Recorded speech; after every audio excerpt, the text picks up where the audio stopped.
One of the oldest tricks in the book of a cynical government under pressure is the tactic of divide and conquer and scapegoating innocent people for that government's own failing. And that is what we heard from Simon Harris over the weekend when he essentially hung a target on the back of asylum seekers, people exiting direct provision, and immigrants generally by suggesting the terminology, Deputy Boyd Barrett, is not in order. They were responsible for the housing crisis. Sorry, Deputy Boyd Barrett. The terminology you're using is not in order, please. He has echoed Deputy Boyd the scapegoating. Deputy Boyd Barrett, will you please listen to me?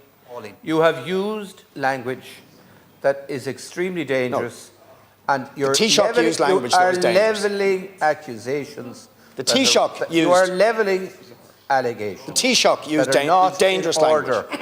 The Taoiseach used dangerous and dishonest language, suggesting things that are simply not true about asylum seekers and people exiting direct provision, when it is the government who have exacerbated the homelessness crisis by lifting the no-fault eviction ban and by failing to address the deficit in social and affordable housing.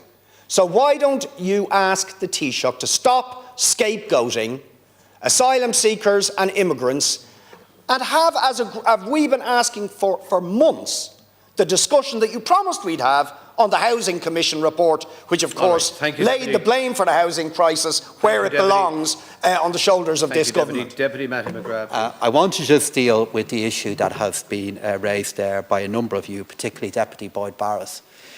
You know, Deputy, you can't, on one hand, stand up and make the case for divisive language and then use the phrase target on their back. That was your language. That was your language. I didn't make the statement. He did. We do have a responsibility to ensure not only the right policies are in place, but we use the right language to describe it. What the Taoiseach has said, including in the interview, that is the cause of your question, he has talked about the rights that we have to look after those who need support. He has talked about the benefits that migration and openness bring to our country and our economy, and he has done that on many, many occasions.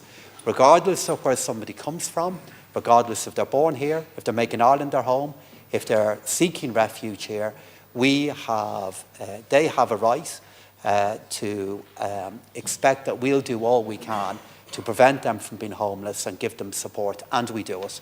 It is the reason why the government spends over €200 million per year to try to prevent people being homeless. It's the reason why we've the largest social housing programme for many decades. And it's also the reason why our efforts to accommodate those who are looking for refuge and our ongoing efforts to provide more homes in our country are provided by two different government departments in our efforts to do that. We make the case for openness. We made the case for the rules in relation to migration, and we do, but also for the great benefits that migration and openness has brought to our country. Are the arrangements